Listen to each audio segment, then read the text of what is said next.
Kara! Sinaburan. Dahil din sa mga may kakaroon niya, ako na lang may pagkakautas. Once again, ladies and gentlemen, doble Kara mga kaibigan! Ay, lalo po! Yung pinay-inay na liwat.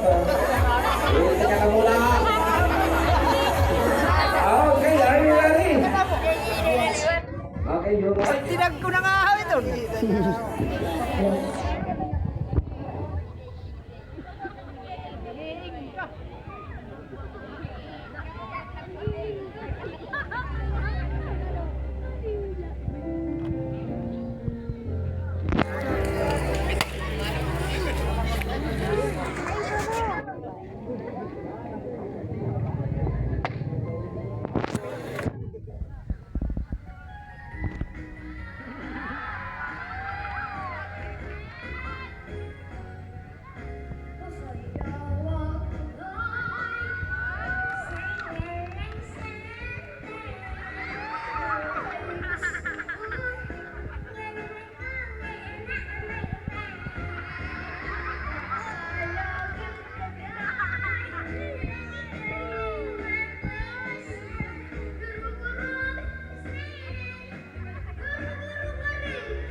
Muli pa ang pagkapo natin mga kaibigan. Nakaka-amaze. Talaga this is season po tulo pa lang ang contestants.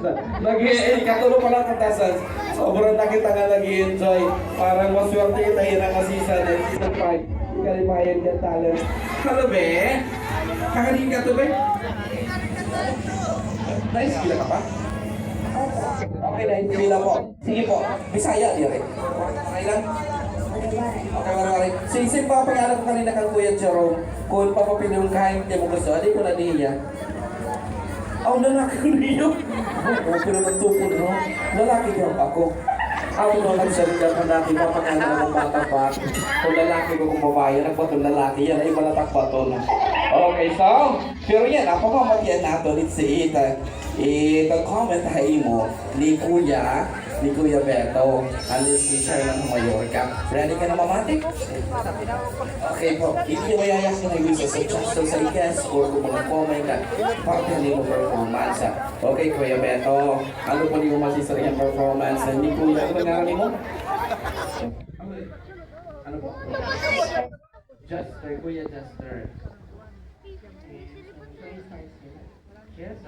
Once again, okay po ang gabi na ato nga tanan, and I'd like to take this opportunity to thank the teacher person for having me tonight and for inviting me to be one of the adjudicators of your Kalipayan for Talent 2025. So, with regards with our third performer, no, ano to bilhin mo rin? Juster.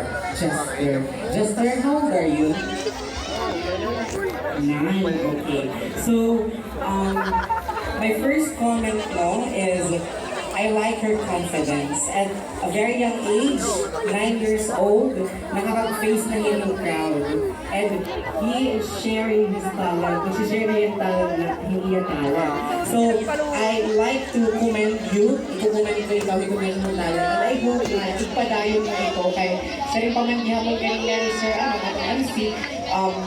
And mental and mentalist stalag sa life may nasugal ito nga talent. And ikaw, ka ino masterpiece, ito na ino pagiging performer hit doble cara. So, I hope na mag-ignite lagi hapon ito ng ino talent, na ipalayo mo ito. Kaya maybe somehow in the near future, it will help you to achieve something greater.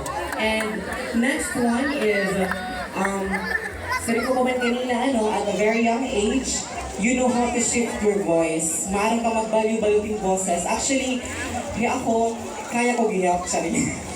Kaya nila, nilitaw. Sample.